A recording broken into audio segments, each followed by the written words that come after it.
That's why I love my protesters, because the only time and the only way they show how big our crowds are, the only time is when there's a protester, because that's a negative thing they think. But I love our protesters, right? Protests raging in San Diego right now, where a Donald Trump rally wrapped up just a few hours ago, but the demonstrations are growing more intense. CBS Radio news correspondent Steve Futterman is there, and he joins us now on the phone. Steve, what can you tell us about what's been going on there? Well, Kristine, there have been moments where the two sides, you have protesters, Donald Trump protesters, and Donald Trump supporters taunting each other. A few moments ago, I was at a corner where on one side of the street were the Trump supporters, on the other side, the Trump opponents, and one person on the side with the Trump supporters raised the Confederate flag, and as you might expect, that raised the ire of the opponents of Donald Trump. Police have been separating the two groups constantly. There are dozens of police officers who have been separating the two sides from going after each other, but lots of name calling, lots of taunts, quite often both sides using expletives, and fortunately, there's not a mass outbreak of violence. We've had a few skirmishes, but nothing that's been out of what you would call mass violence. We've seen a couple of people taken into custody. Don't know for sure if these people were arrested. These were Trump opponents. One gentleman went on a balcony where he was told he was not supposed to be and raised the Mexican flag. He was told to get down. He wouldn't. He was taken into custody. And then another man, the police said he had a concealed knife, and they took him into custody as well. Steve, you were in Anaheim earlier this week at another Trump rally. How does this one compare to that? Well, in Anaheim as well, we had moments where it seemed like we were on the verge of a breakout of intense violence.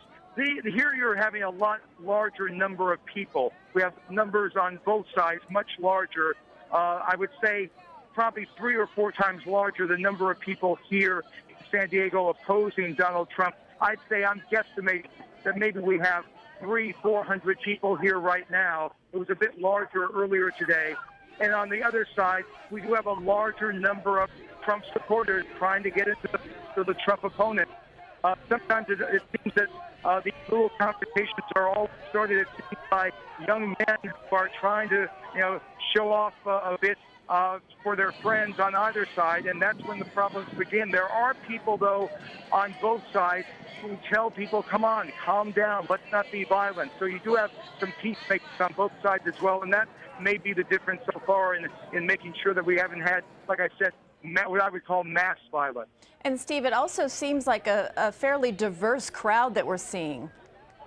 Oh, yes, especially, and I've been hanging out mostly with the Trump opponents, the people who are opposed to Donald Trump, a very diverse crowd, racially, age-wise. I must say, though, one sign that sort of startled me today, on the Trump supporters side, a young man carrying a sign saying, "Gays for Trump." I have not seen that sign before.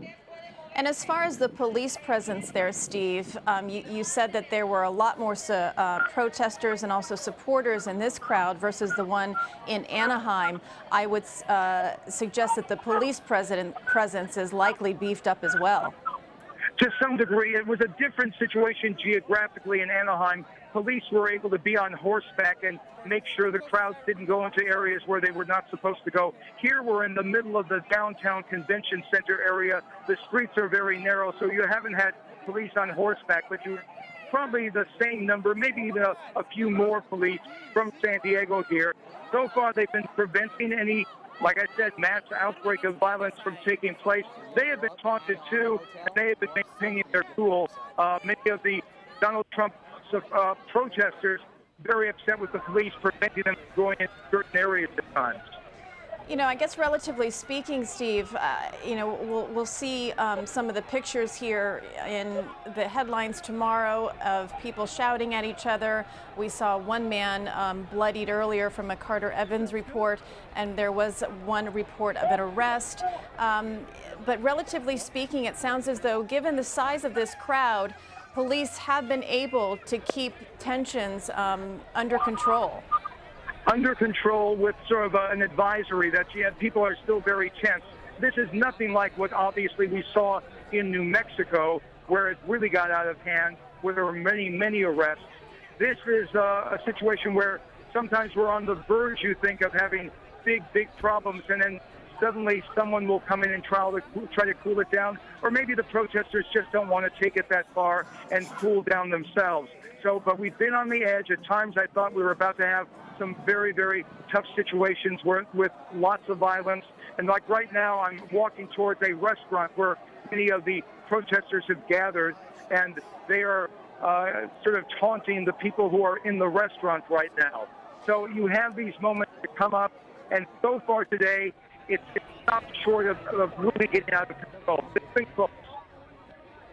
Steve, I know you mentioned that there was some language that isn't suitable for television being used there by the protesters, but I'm just curious, what were some of the issues that were being brought up there between the two groups?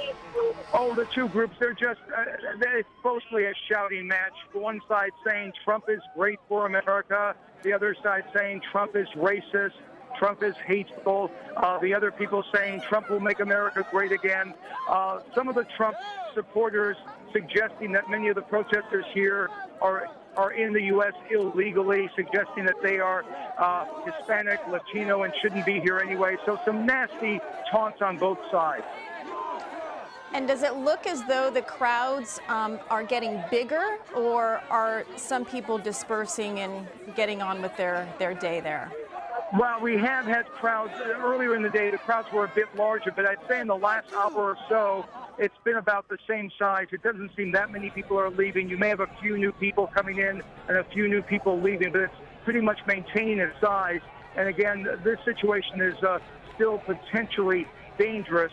Police are here. They're ready to move in if they have to, and so far they haven't had to. And it looks as though one of the tactics here that police are using is you see their expressions on their faces, and they are just, I guess the proper term is they're expressionless. And that is somewhat a part of their strategy to keep emotions at bay. Oh, absolutely. The police are supposed to be the adults in this situation, and sometimes it's very difficult because, as I said, the police are often taunted with some pretty nasty taunts as well sometimes. But when they move in, they do what they have been told to do. They will separate the crowd. They will, if they have to, and they did take that one man into custody when he refused to get off the plane. They did it very quickly and very aggressively. Between there, they moved in and they took him into custody and moved him away. But they're in a very tough situation. They would prefer, talking to them, they would prefer that the two sides make their points known and stay away from each other, but that's not going to happen. And they know what to expect. I don't think they're surprised by anything they've seen today so far. Steve Futterman in San Diego. Steve, thanks for that excellent reporting, as if we were right there with you. Appreciate the details. My pleasure, Kristine. Take care.